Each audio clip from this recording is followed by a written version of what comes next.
प्रश्न है, महाराज जी, ये कवच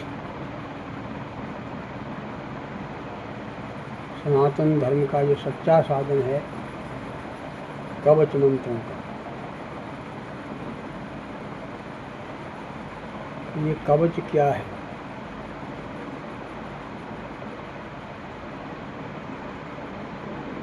इसको धारण करने से क्या लाभ है? इन कवच मंत्रों को कौन पुरुष धारण कर सकता है?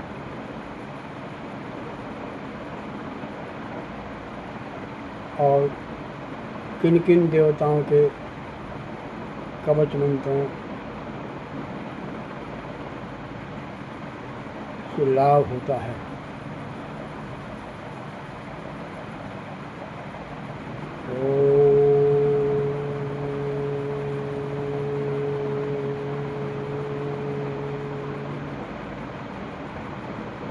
वर्णानां वर्संहानां रसानां छन्दसामपि मङ्गलानां च कर्तारौ वन्दे वाणी विनायकौ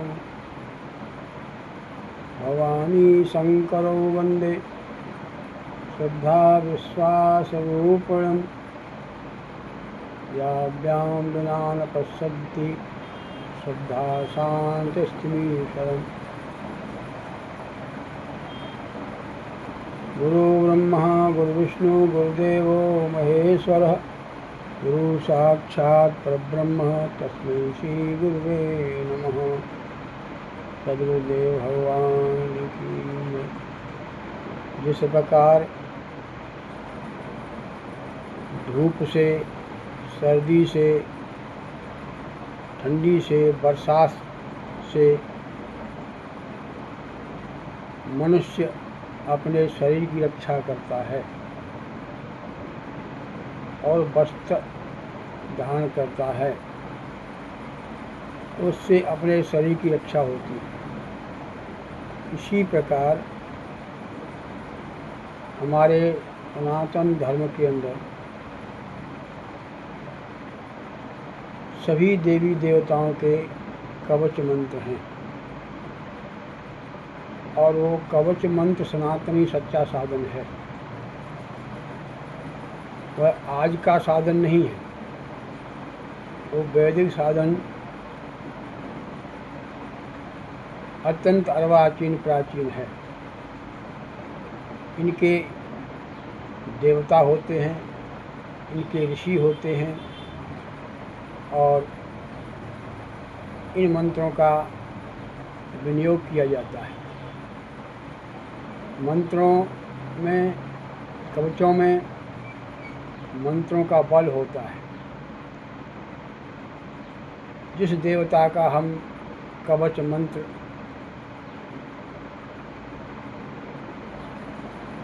पढ़ते हैं उस देवता का अपने शरीर में न्यास, अंगन्यास करके और उन मंत्र कवचों द्वारा हमारे रोम रोम की रक्षा होती है।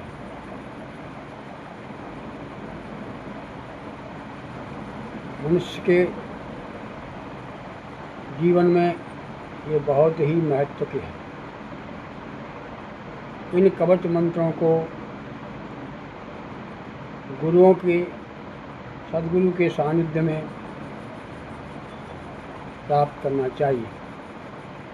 ये गुरु परंपराओं से चले आ रहे सनातनी साधन को गुरुओं द्वारा ग्रहण करना चाहिए। मनुष्य को नित्य अपने सनातनी साधन को अपनाना चाहिए। प्रातः उठते समय अपने नित्य नैमित्तिक कर्म के द्वारा और हर मनुष्य को अपने शरीर रक्षा का साधन करना चाहिए। शरीर रक्षते ते रक्षते धर्मः। जो मनुष्य अपने शरीर की रक्षा नहीं कर सकता वह धर्म की रक्षा कैसे करेगा। उस शरीर रक्षा का साधन कवच मंत्र ही है। जिस देवता का हम कवच मंत्र करते हैं उस देवता के प्रति सच्ची निष्ठा, दृढ़ विश्वास और श्रद्धा, समर्पण और प्रेम पूर्वक निष्ठावान होकर के और नित्य कर्म स्नान आदि निवृत्त होकर के प्रातः नित्य क्रिया करके इन साधनों को करना चाहिए। प्रथम पूजा है, अपने पंच देवताओं की उठ करके पूजन किया जाता है। पूजा कोटि कवच। पूजा करने के बाद अपने उस इष्ट का, अपने देवता का, जिस देवता से हम प्रेम करते हैं, हर देवता का साधन है। तो पूजा के बाद में उसका कवच धारण करना चाहिए। पूजा कोट कवचम, कवच कोट जप को कवच धारण करने के बाद उस देवता का जो मंत्र है, मूल मंत्र है, बीज मंत्र है, जो गुरुओं के द्वारा दिया गया जाता है, तो उन मंत्रों का जप करना चाहिए। पूजा कोट कवच, कवच कोट जप, जप कोट ध्यान। जप के बाद जिस मंत्र का हम जप करते हैं उस इष्ट में अपने मन को लगाना चाहिए और मंत्र के बाद अपने इष्ट का ध्यान करना चाहिए, उनके स्वरूप का ध्यान करना चाहिए। पूजा कोट कवचम, कवच कोट जप, जप कोट ध्यान, ध्यान कोट लय। उसके बाद में जब ध्यान में स्थित होते हैं तो लय योग प्राप्त हो जाता है। लय योग जैसे दीपक की ज्योति को एकांत में रखो तो उसको अगर हवा लगेगी तो वो हिलेगी, और जब स्थिर हो जाएगा, चित्त स्थिर हो जाएगा, तो दीपक अखंड ज्योति जो है लय योग अपने इष्ट में उसका चित्त लग जाएगा। इसलिए अपने इष्ट का कवच मंत्र ध्यान अवश्य करना चाहिए। अब प्रश्न ये है कि इसको किस प्रकार करना चाहिए, किस मंत्र के, कौन से देवता का। हमको सभी देवताओं के कवच मंत्र हैं, प्रातः उठते से लेकर के सोते तक का साधन हमारे सनातन में है। जिस देवता को हम पुकारेंगे, जिस देवता का हम मंत्र जाप और ध्यान पूजन करेंगे, वह हमारी रक्षा अवश्य करेगा। जैसे जंगल में व्याघ्र आदि के भय आ जाने पर, चोर चांडाल का भय आ जाने पर, हजारों शत्रुओं के बीच में घिर जाने पर, शरीर में रोग आदि व्याधि आ जाने पर, भूत प्रेत आदि की बाधा आ जाने पर, चोर चांडाल का भय आ जाने पर और कोर्ट कचहरी मुकदमा आदि लग जाने पर, लक्ष्मी का अभाव आ जाने पर, अनेक प्रकार की व्याधाओं से घिर जाने पर, जब कोई रास्ता नहीं दिखे तो भगवान के, अपने इष्ट के, अपने देवताओं के, जिसमें आप किसी भी देवता, जो सनातनी धर्म के जो देवता हैं सब सच्चे हैं, मंत्र कवच उनके सब सच्चे हैं। हमने पहले इनका परीक्षण किया और उसके बाद हमको जब इनका अनुभव हुआ तो ज्ञात हुआ कि मंत्र कवच देवता सब सत्य हैं, इसमें कोई जरा भी संशय नहीं है। लेकिन इन कवच मंत्रों को कौन धारण कर सकता है, यह जानने की ज़रूरत है। कवच मंत्र धारण करने में बहुत ही सावधानी रखनी चाहिए। मनुष्य परम पवित्र होना चाहिए। मांसाहारी नहीं कर सकता, शराबी नहीं कर सकता, व्यभिचारी नहीं कर सकता, और दंभी नहीं कर सकता, निगुरा नहीं कर सकता, और जिसको शास्त्र में, संतों में और ईश्वर में श्रद्धा विश्वास नहीं हो, ऐसा व्यक्ति कभी कवच मंत्रों को धारण नहीं कर सकता, क्योंकि इनमें देवताओं के मंत्रों का बल होता है। जिन देवताओं की हम पूजा करते हैं वह देवता हमारे शरीर की रक्षा करता है। तो अभी कोई एक जो है देवता का साधन हम आपको बताते हैं।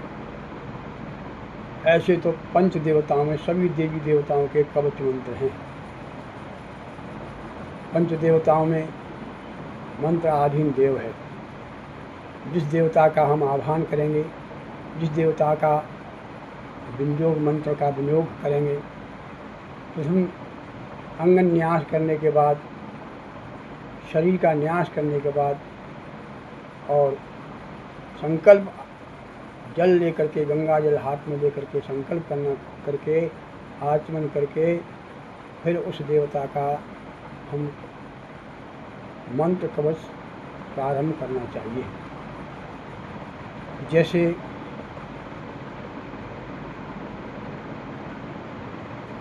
आप भगवान श्री राम को लीजिए, या भगवान शंकर को लीजिए, या देवी को लीजिए, या गणपति को लीजिए, भगवान सूर्य को लीजिए, किसी भी देवता का हम कवच प्रारंभ करेंगे तो पवित्र होकर के अब मैं आपको राम कवच प्रारंभ करता हूँ। राम कवच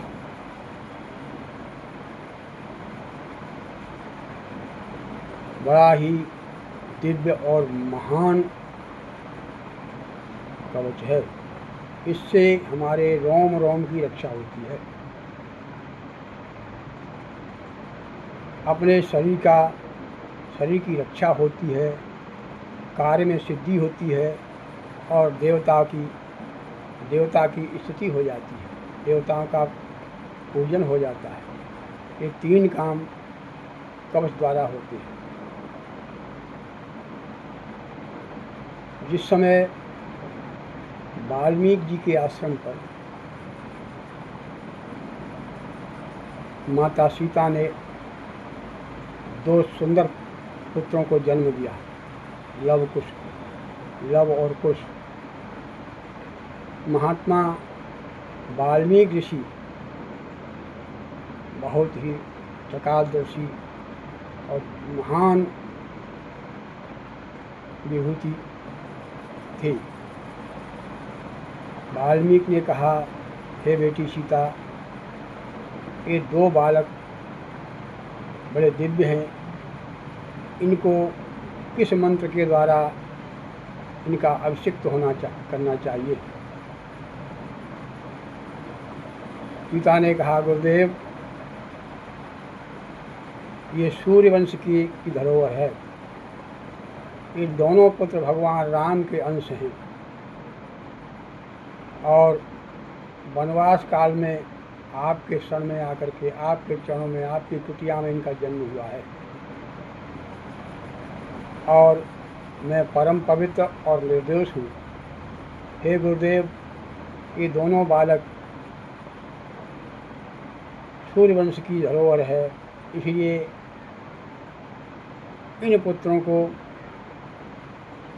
आप ऐसा वीर और विचक्षण बनाइए जिससे कि सूर्य कुल को पता चले, मेरे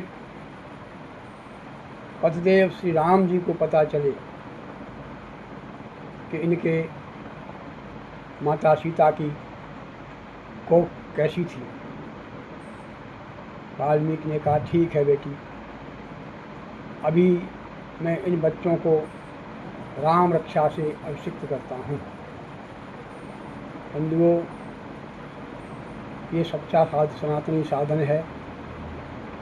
अगर किसी बालक को वीर बनाना हो, विचक्षण बनाना हो, भक्त बनाना हो, ज्ञानी बनाना हो, शूरवीर बनाना हो, दानी धर्मात्मा बनाना हो, तो बच्चे को जन्म से ही उसका नामकरण संस्कार होने के बाद बच्चे को प्रातः स्नान करा के और गंगा जल से और एक कुशा की जो पवित्री होती है उससे उन बालकों के गंगा जल द्वारा उन बच्चों को राम कवच से अभिमंत्रित करना चाहिए। वह राम कवच इस प्रकार है। अस्य श्री राम रक्षा स्तोत्र मंत्र से बुध कौशिक ऋषि, इसके ऋषि बुध कौशिक हैं। अस्य श्री राम रक्षा स्तोत्र मंत्र से बुध कौशिक श्री सीता रामचंद्र देवता अनुष्ठव छंद सीता शक्ति श्री हनुमान कीलकम, हनुमान जी का कीलक है। हनुमान कीलकम श्री सीता रामचंद्र भक्ति की तथे राम रक्षा इसो जपे विनियोग, विनियोग पर जल छोड़ना पड़ता है। इसके बाद इस मंत्र का ध्यान आता है। ध्यानम ध्यायाजानवाहम धृतसर धनुषम वृद्ध पद्मासनस्थम पीतम भासो वसानाम नव कमलदल स्पदी नेत्रम प्रसन्नम वामांग आरूढ़ सीताम कमल विलोचनम नीलामम नाना अलंकार दीप्तम धद्ध मुरुचामंडम रामचंद्रम चरित्रस्य रघुनाथ शतकोट पुरस्त्रम एकेकक्षम पुंसाम महापातकनाशनम ध्यात्या नीलोश्यामं रामं राजविलोचनो जानकी लक्ष्मणोपेतं जटामकुटमण्डितं शासीतो धर्माकानिं नक्तन्तरान्तिकं सलील्या जगत्तात्माद्भुतं राम रक्षा पटे प्रातः पापधन्वी सर्वकामदा शिरोगे राघव पातु भागं दस्तात्मजय कौशल्या दशो पातु विश्वामित्र प्रेषति ग्रहणं पातु मखतदा मुखं सौमित्रवत्सलय विद्यायां विद्यां पातु कंठं भद्रबन्धतः स्कंदो दिव्याजो भयो भगनेशकाल करौ सीतापति पातु हृदम जाम दिगंजत मध्यम पातु खदुषी नाभिम जाम बदाश्रय सुग्रीवेश कटी पातु सप्तनी हनुमत्तरु रू रघुत्तम पातु रक्ष कुलविनाशकृत ज्ञानी शेतकर जंगे दशम कांतक पादौ विभीषण सीधय पातो रामो खलम बपो एताम राम बलोपेताम रक्षा च सुखदी परेत सह चिरायु सुखी पुत्री विजयी विनयी भवेत पाताल भूतलव्योम शक्तान दुष्टि शक्ता से राम नाम ही रामेति राम भद्रेति रामचंद्रेति वा स्मरण नरो लिप्ते पापै भुक्ति मुक्ति च विन्दति जगत जयत मंत्र राम नाम विरस्थिं यह कंठे धारित कष्ट संसिद्ध है वज्रपंजम नामेजम राम कवचम स्मेत अव्याता सर्वत्र लभते जय मंगलम आदिस्मात् सपना राम रक्षा मिमांगरा तथा लिखितवान पातः प्रबुद्धो बुद्धकौशिक आराम कल्पवृक्षाणाम विराम सकल आपदाम अभिराम श्लोकानाम राम श्रीमान प्रभु तरणोरूप संपन्नो सुकुमारो महाबलो चीर कृष्णाम्बरो फलमूलासु दान्तो तापसो ब्रह्मचारणो पुत्रो दशतश्चौतो भ्रातरौ राम लक्ष्मणो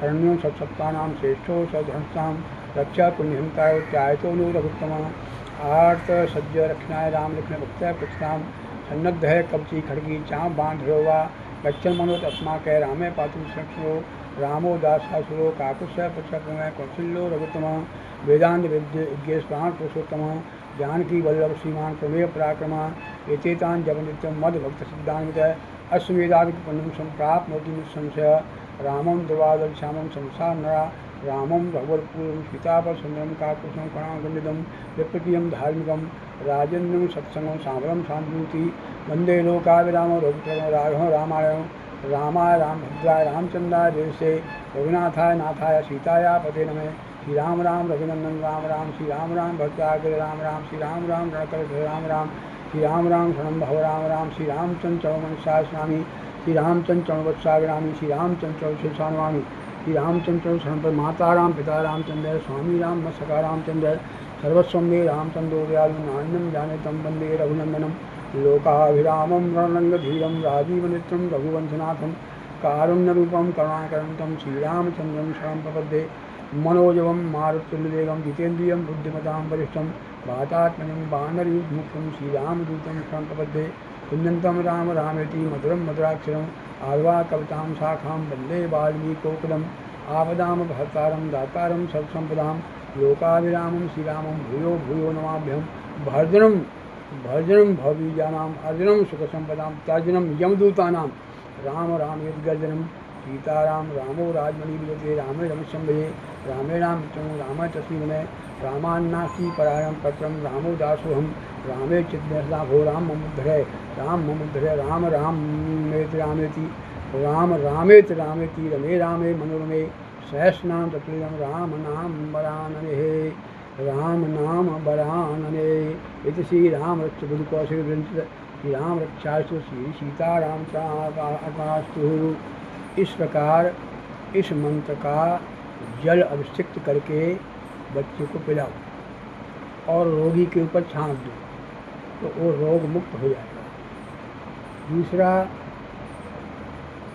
ये कवच मंत्र जो है पैसा गांठ का और विद्या कंठ की, ये मंत्र जो है आप प्रारंभ करोगे, इसका पाठ करोगे और न्यायपूर्वक, ब्रह्मचर्य पूर्वक, निष्ठापूर्वक, श्रद्धापूर्वक और इसका नित्य पाठ करने से तुम्हारे शरीर की रक्षा हो, सारे कार्य सफल होंगे। इस कलिकाल में आपकी अवश्य रक्षा करेंगे। इसके हनुमान जी जो है इसके साक्षी है। इस मंत्र का पाठ करने वाला निरोगी रहता है और निर्भय रहता है और इस कलिकाल में उसकी सब प्रकार से रक्षा होती है। इस तरह से मैंने ये राम कवच आप लोगों को सुनाया और हर व्यक्ति को गुरु के पास जा कर के, सच्चे संत के पास जा कर के अपने सच्चे सनातनी साधन को, क्योंकि शरीर रक्षा का साधन हमारे सनातन धर्म में मुख्य बताया है। इस प्रकार ये कवच राम रक्षा स्तोत्र कवच है। इसका पाठ अपने बालक को पहले खुद अभिषेक करो। बालक जब बड़ा हो जाए इन मंत्रों को उसको पढ़ाओ, वो कंठ हो जाए तो विद्या कंठ की, पैसा गांठ का। अपना हथियार अपने पास है तो आप कहीं भी काम आएगा। कहीं भी संकट आ जाए, जंगल में कहीं भी किसी प्रकार का आधी व्याधि आ जाने पर, किसी प्रकार का भय आ जाने पर अपने साधन को, एक राम का नहीं, अभी हम आपको राम कवच सुनाया है। इसके बाद हम हनुमान जी का, देवी जी का, शंकर जी का, सभी कवचों को आप लोगों को एक एक करके आपको सुनाया जाएगा। हालांकि ये जो है विद्या बड़ी गुप्त है, हर व्यक्ति को देना भी नहीं चाहिए, हर व्यक्ति इसको कर भी नहीं सकता और आज के समय में तो बहुत ही कठिन है। फिर भी हम लोगों को ये सच्चे सनातनी साधन को, अपनी विद्या को छुपाना नहीं चाहिए। इसलिए आज आप लोगों को राम कवच सुनाया।